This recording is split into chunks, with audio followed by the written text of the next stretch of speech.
Good day everyone! Nandito tayo ngayon sa Children's Paradise ng Calatrava, Romblon. So, ipapakita ko sa inyo yung napakagandang view dito sa Calatrava. Ayan. Kung makikita nyo guys, mayroon silang barko dito. Ayan, makikita nyo yung tourist spot ng Calatrava. Ayan, yung mayroon tayong tinagong dagat, Gindawahan Island. So, ayan, makikita nyo guys. Dito pa tayo sa kabilang side. Ayan. Sobrang ganda ng Calatrava Children's Paradise. At yung munisipyo nila nandun sa ibabaw. Mapapakita ko sa inyo mamaya.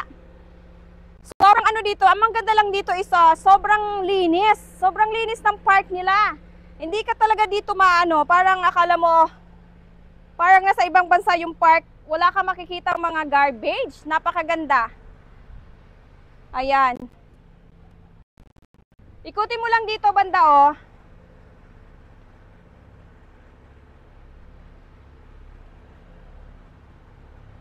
Ayan. Andun sa kabilang side.